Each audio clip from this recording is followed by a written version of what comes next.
네, 강프로입니다. 자, 오늘 HLB가 22평을 이탈한 이후에 4%까지 하락 마감이 됐습니다.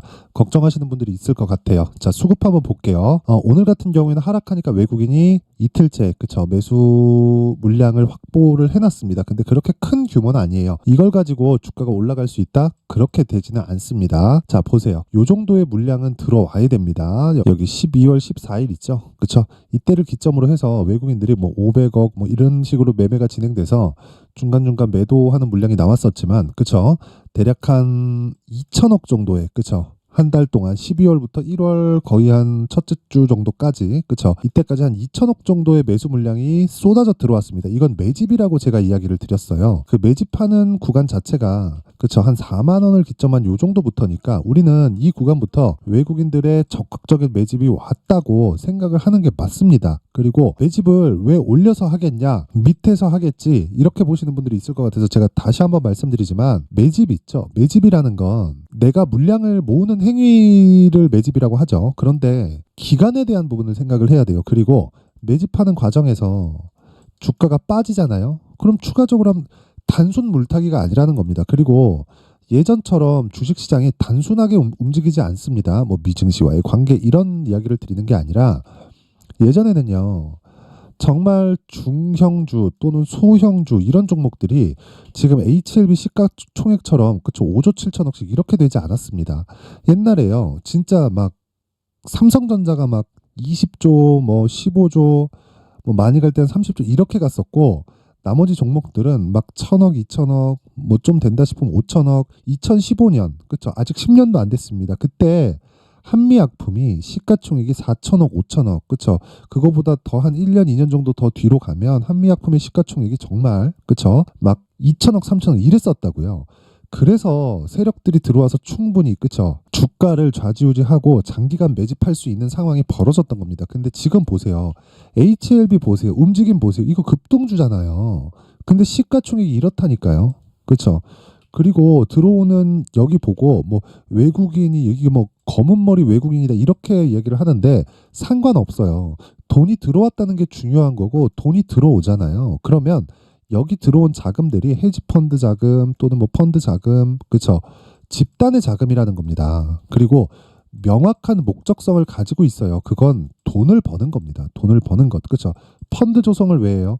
돈 벌라고, 그쵸. 특히나 헤지펀드 같은 경우에는 절대 수익 추구형 펀드이기 때문에 어떤 상황에서든 수익이 발생을 해야 됩니다. 그쵸. 프랍 트레이더라고 들어보셨는지 모르겠는데, 프랍 트레이더는 시장이 좋든 나쁘든 수익을 지속적으로 내야 됩니다. 그러면 보세요. 이 구간에서 매집을 하다 그냥 빠지면 어떻게 되겠습니까? 매집 자체가 안 되는 거예요. 그렇죠? 그런데 정확하게 고가 매물을 흡수하면서 쓸어 담는 그런 상황이 벌어졌다는 거죠. 이때는 어떻게 될까요? 뭔가 정보가 들어온 게 있다는 겁니다. 그리고 그건 우리가 얻을 수 있는 정보보다 기관이나 외국인들이 얻을 수 있는 정보가 훨씬 더 양질의 정보를 얻을 수 있기 때문에 우리는 그런 부분을 가격으로 보고 판단하면 됩니다. 자, 우리보다 기관이 정보가 빠르다. 얘네들 뭔가 있겠지. 여기까지만 딱 생각하세요. 야, 저게 뭐지? 뭘 알고 있는 거지? 이렇게 생각하지 말라는 겁니다. 왜 그러냐면요, 주식은요, 미래 가치를 반영하기 때문에 신고가 이후에 매물 소화 과정을, 지금과 같이 매물 소화 과정을 거치고 나서 고가 돌파를 하고 본격적으로 상승을 합니다. 이 부분. 자, 제가 에코프로 한번 보여드릴게요. 에코프로. 자, 간단하게 이야기 드리겠습니다. 주봉으로 놓고 보면, 자, 보세요. 2020년도 에코프로 어떻게 됐나요? 10,000원부터 15만 원까지 올랐죠. 1년 반 걸렸습니다. 그리고 나서 주가를 60%딱 뺍니다. 그리고 나서 다중바닥을 만들어 놓고 신고가를 다시 만들어요. 그게 언제입니까? 23년이 되기 전이죠. 그쵸? 정확하게 23년이니까 여기가 23년이 되기 전에 22년 거의 한 9월, 10월, 11월 이때예요. 그쵸? 그러면 이때 당시에 신고가를 만들어 놓고 추가적으로 조정을 받는 겁니다. 그리고 나서 에코프로 어떻게 됐나요? 다들 아시잖아요. 그쵸? 이렇게 되고 고가 돌파하고 다시 추가적으로 시세가 나왔다. 얼마 정도까지 올라간다? 몰라요. 모르는데 시작점은 알 수 있다. 그러면 우리는 그 시작점에 적극적으로 공략을 할 수 있는 상황을 만들어 가야 돼요. 내 계좌의 상황을. 그러기 위해서는 가격에 대해서 디테일하게 봐야 됩니다. 그리고 우리가 이 내용을 가지고 HLB로 그대로 접목을 시켜서 보잖아요. 이제 신고가의 초입 구간에 온 거예요. HLB가 만약에 지금 실적이 좋잖아요. 그러면 제가 이렇게 말씀 못 드립니다. 왜 그러냐면요, 실적이 좋은 주식은 이미 비싸거든요. 이미 비싸요. 성장을 하지 못하는 주식은 아예 쌉니다. 싸. 근데 실적이 개선되고 실적이 피크 가기 직전에 있는 주식이다. 실적이 앞으로 더 좋아지지만 지금도 굉장히 나쁘지 않다. 이러잖아요. 그러면 주가가 거의 꼭지에 와 있는 거고 주가가 떨어지기 시작하잖아요. 그럼 실적 계속 올라요. 하지만 성장은 하지 못하죠. 그렇죠. 실적은 좋아, 좋아, 좋아. 예상치에 비해서 실적은 좋아요.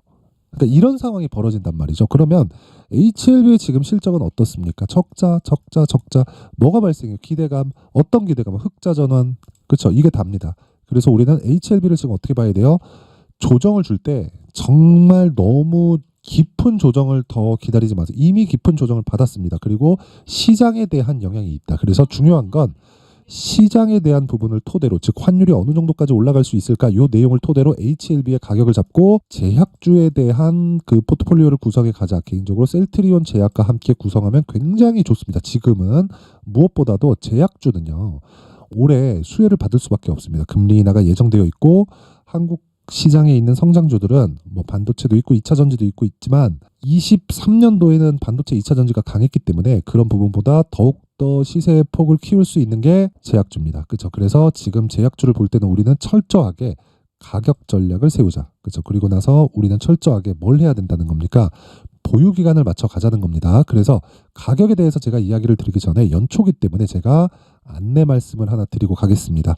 옆에 보이시는 이 화면은 무료 소통방입니다. 강프로의 무료 소통방이고 제가 1월 달에 2,000분까지 입장 인원을 늘릴 텐데 한 300분 정도 남았습니다. 자, 그리고 제가 특징점 두 가지가 있어요. 첫 번째, 무료로 진행한다. 왜 무료로 진행할까요? 전 채널 성장이 목적입니다. 그래서 그렇고, 두 번째, 신고가 종목만 매매한다. 그렇죠? HLB 지금 뭔가요? 신고가 종목이죠. 조정받으면 뭐예요? 눌림목이죠. 그렇죠? 눌림목 구간에서 뭘 해야 돼요? 대형주가 베이스로 깔려 있으면 내가 눌림목 구간에 매수할 수 있고 돌파 구간에 한 번 더 산다. 그렇죠? 그러면 여기서는 물량을 늘릴 수 있는 구간까지도 지금은 공략할 수 있고 지금 제약주들의 움직임은 굉장히 좋습니다. 그래서 제가 계속해서 말씀드리는 게 신고가 구간에 있는 종목은 이미 돌아올 수 없는 강을 건넜다는 거고 HLB도 그것과 동일하다는 겁니다. 그런데 HLB뿐만 아니라 다른 신고가 종목이 있겠죠. 그 종목들은 어떤 식으로 진행이 되는지 한번 보겠습니다. 제가 딱 오늘을 포함해서 딱 세 종목만 딱 볼게요. 여기 보면 1월 15일 동방, 그쵸? 시장가 매수, 그쵸? 1월 15일 시장가 매수 어떻습니까? 장 시작 전에 진행이 된 거죠. 그쵸? 장 시작 전에 주문이 들어갔는데 이렇다는 건 어떻다는 거예요? 시가에 그냥 때려 박으라는 거죠. 그쵸? 그럼 시가에 체결됐다는 건데 오늘 어떻게 됐을까요? 오늘 상한가 마감이 됐습니다. 오늘 한 20% 정도의 수익 구간에서 끝났습니다. 그쵸? 내일 갭이 나오겠죠? 원래 저는 하락하기 전까지 안 파는데 내일 이건 팔 거예요. 왜 그래요? 아까 전에 말씀드렸죠. 신고가 구간을 거친 이후에 뭘 만들어야 된다? 매물 소화 과정. 그쵸? 즉 눌림목 구간을 만들어야 된다. 그래서 내일은 동방, 그쵸? 시가에 매도 주문을 넣을 예정입니다. 자, 그런데 1월 12일, 그쵸? 롯데정보통신, 흥하해운 이렇게 진행됐습니다. 롯데정보통신 먼저 보면 자, 여기 보세요. 오늘 보합권에 끝났죠? 그쵸? 정확하게 1월 12일, 그쵸? 시가 공략 39,500원. 어떻게 됐습니까? 그쵸? 하루에 5% 정도 수익. 오늘 안 빠졌죠? 이 고가에서 원래 요날 공략해요. 이 10일인데 10일날 공략해야 되는데 제가 다른 종목 한다고 못했어요. 그래가지고 하루 더 확인하고 그쵸 추가적으로 상승 나올 때 공략을 했고 5% 수익 구간에서 오늘도 마감이 됐다. 그쵸 수익급으로 진행하고 최대 2주 정도의 보유 기간을 가지기 때문에 내가 충분히 보유할 수 있는 환경이 된다. 그리고 그 밑에 흥하해운 자 보세요. 오늘도 14% 강세. 그렇죠. 근데 금요일 날 공략했죠. 12일 금요일. 그렇죠. 하루에 한 10% 정도 수익 구간에서 마감이 됐고 오늘 15% 정도 추가적으로 올랐기 때문에 이틀 동안 보유했을 때 25% 정도의 수익 구간에서 마감이 됐다. 그렇죠. 당연히 뭐다? 신고가다. 지정학적 리스크가 있습니다. 근데 그것보다 더 중요한 게 뭐예요? 그 전에 왜 신고가를 만들어 놓냐 이 말입니다. 그래서 제가 계속해서 말씀드리는 게 철저하게 가격에 의해서 보고 신고가 매매를 해야 된다. 정말 내가 매매하기 어렵다 하시는 분들은요. 이번 기회에 소통방으로 들어오세요. 저 긴 이야기 드리지 않겠습니다. 채널 성장의 목적이고요. 무료인데 구독과 좋아요. 그쵸? 이거 돈 드는 거 아니죠? 구독과 좋아요 꼭 좀 부탁드리고요. 상단에 있는 전화번호로 참여라고 문자를 보내주시면 제가 소통방 입장 링크를 제가 그 번호로 순차적으로 공유를 해드리도록 하겠습니다. 자, 연초 이벤트 하나 더 나갑니다. 제가 계속해서 신고가에 대해서 강조를 드렸기 때문에 그쵸? 여기 신고가 검색기 여기 나오는 롯데정보통신, 흥하해운과 같은 종목들을 그쵸? 신고가 검색기를 통해서 제가 모두 포착을 하고 추적을 해 나간 내용이 있고요. 그리고 그 내용을 토대로 어떤 식으로 해야 될지 그쵸? 여기 수익 모델에 대한 내용으로 제가 함께 그렇죠? 이런 식의 그 매매를 풀어가는 방법에 대해서 제가 준비를 해놨습니다. 이 내용도 채널 성장의 목적이기 때문에 구독과 좋아요 꼭 좀 부탁드리고요. 상단에 있는 전화번호로 참여라고 문자를 보내주시면 제가 그 번호로요, 소통방 입장 링크와 함께 신고가 검색기 그리고 수익 모델에 대한 내용까지 함께 공유를 해드리도록 하겠습니다. 자, 그리고 다시 말씀드리지만 신고가 외적인 다른 부분으로 인해서 내가 나만의 수익 모델을 절대 만들 수 없습니다. 진짜 절대 만들 수 없어요. 그래서 반드시 이해를 하시기를 바랍니다. 자, 그리고 다시 HLB로 돌아와서 보겠습니다. HLB로 돌아와서 보면요, 4% 정도 하락 마감이 됐습니다. 지금 종가 기준에서. 근데 제가 뭐라 그랬죠? 눌림목 구간이 진행되고 있다 그랬죠? 그리고 전체적으로 제약주들이 다 하락하고 있고, 그런 과정에서 2차 전지까지 약세를 보이고 있기 때문에 코스닥의 움직임이 상당히 안 좋습니다. 그런데 2차 전지는 구조적인 성장세를 보이고 있고, 그리고 고가 대비해서 60% 70%씩 빠진 종목이 수두룩합니다. 그렇기 때문에 그런 부분은 너무 그렇게 걱정을 가지지 않으셔도 돼요. 시장은 그렇죠, 충분히 하락했고, 무엇보다 환율이 같이 동반해서 올라가고 있기 때문에, 환율이 동반해서 올라간다는 건 전체적인 시장의 가격 부담이 빠지고 있는 겁니다. 물론 확인을 하고 매수를 해야 되기 때문에 기다려야 되지만, 그 기다리는 과정에서 내가 가격적인 부분을 철저하게 체크를 하자. 그게 HLB의 가격 전략입니다. 뭔가 정보가 있겠지. 그것보다 더 중요한 게 내가 얼마에 매수하는지예요. 그렇죠? 그 내용을 가지고 제가 HLB의 가격 그리고 단기 보유 전략으로 준비를 해온 건데, 단기 보유 전략 아까 전에 말씀드렸죠. 2주 안에 내가 처리할 수 있는 내용, 그리고 그 내용을 가지고 가격을 디테일하게 잡아야겠죠. 왜? 2주 안에 수익 전환을 시켜야 되잖아요. 그렇죠? 이 처리를 해야 되기 때문에 우리는 가격에 대해서 디테일하게 잡아야 된다. 분량이 무려 20페이지에 걸쳐서 그렇죠, 상세하게 내용을 준비를 해왔는데, 영상에서 이야기를 드리면 너무 긴 이야기가 될 수 있습니다. 그렇죠? 그래서 제가 이런 식으로 내용을 준비를 한 거지만, 이것도 채널 성장이 목적입니다. 그렇죠? 그래서 이 채널 성장을 위해서 정말 구독과 좋아요 꼭 좀 부탁드리고요. 상단에 있는 전화번호로 HLB라고 문자를 보내주시면 제가 가격 그리고 단기 보유 전략을 함께 공유를 해드리도록 하겠습니다. 항상 시청해 주셔서 감사드리고요. 무엇보다 이 신고가에 대해서 제가 계속 강조를 드리고 있으니까 정말 이해를 해야 된다는 겁니다. 그래서 제가 12월 달부터 진행하고 있는 신고가 주도주가 있는데, 그 종목을 어떤 식으로 진행하고 어떤 식으로 수익을 보고 있는지, 그리고 앞으로 어떤 식으로 진행할 건지, 그 부분에 대해서 제가 내용을 상세하게 준비를 해놨으니까 영상 끝까지 시청하시고요. 모든 분들이 성공 투자하셨으면 좋겠습니다. 자, 제가 항상 신고가 종목에 대해서 강조를 드립니다. 자, 신고가 종목에 대해서 강조를 드리는 건, 크게 시세가 발생하는 대시세 종목은 모두 신고가 구간을 거쳐서 발생하기 때문에 그렇습니다. 시장은요, 좋을 때도 있고 나쁠 때도 있어요. 그런데 대시세 종목은요, 시장이 좋든 나쁘든 그 숫자의 차이가 있을 뿐이고요, 매년 발생을 합니다. 올해 같은 경우에도 마찬가지예요. 23년이죠.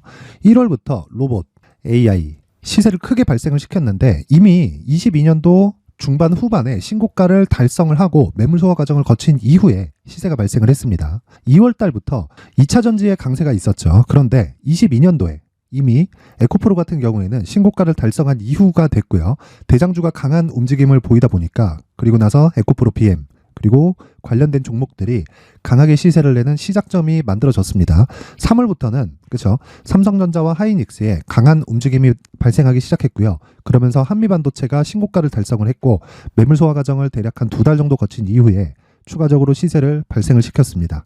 자, 어떤 종목이든 신고가를 거치면서 대시세 구간으로 들어간다는 거고, 이런 대시세 종목에는 신고가라는 내용을 이해했을 때 이런 상황을 만들 수가 있는데, 자 보세요. 22년 11월 21일 날 정확하게 레인보우 로보틱스를 시작을 했고요. 이때 당시에 레인보우 로보틱스의 가격은 33,800원이었습니다. 실제 세 달이 채 되지 않는 보유기간을 가진 이후, 그쵸, 한 100% 정도의 수익 실현을 할 수가 있었고요. 그 이후에 추가적인 상승이 나왔지만, 내가 매수를 잘 했기 때문에 보유기간을 최소한으로 줄여서 가더라도 충분한 수익이 발생을 했다는 겁니다. 언제든지 저가를 잡을 수 없고 고가를 잡을 수 없기 때문에 내가 강조를 해야 되는 건, 신고가 이후에 매수하는 구간, 그리고 첫 번째 수익 구간만 먹더라도 다음 종목으로 이동을 할 수 있다는 거죠. 실제 그리고 나서 3월 달에 반도체 종목에 대해서 계속해서 제가 강조를 드렸었고, 그런 이후에 매물 소화 과정을 거치고 5월 달부터 반도체 공략을 시작한 결과, 그쵸, 세 달이 채 되지 않아서 ISC 그리고 한미 반도체까지 100%에 달하는 수익 실현에 성공을 했습니다. 그래서 계속해서 강조를 드리는 거예요. 시장은요, 좋을 때도 있고 나쁠 때도 있어요. 그런데 대시세 종목은 숫자의 차이가 있을 뿐이고요. 매년 발생을 한다는 거고 분기별로 나오게 됩니다. 물론 이런 종목을 모두 다 잡을 수는 없지만 지금 같은 경우에는요, 두 가지 내용으로 구분이 가능합니다. 첫 번째, AI 반도체 쪽으로 들어가야 되고요. 그리고 또 한 가지, 내년 4월에 있을 총선 테마가 지금부터 준비되어 있어야 된다는 거죠. 물론 이 두 종목 모두 신고가 종목에 있는 종목을 공략해야 되기 때문에 신고가 구간에서 매매를 해야 된다는 건 어떤 상황에서든 불변의 진리라고 보시면 됩니다. 자, 그래서 제가 AI 반도체 관련된 종목들은 강프로의 소통방에서 같이 공개를 하도록 하겠고요. 4월 달에 있을 총선을 대비한 대시세 종목은요, 이렇게 준비를 해왔습니다. 자, 내용을 한번 보시면, 그쵸? 큰 폭의 하락을 거친 이후에 장기간 횡보 구간을 거쳤고, 그리고 최근에 들어서 신고가를 만들어냈죠. 이후에 추가적으로 상승이 나오는 구간을 만들기 위해서 눌림목 구간에 있는 그런 상황이고요.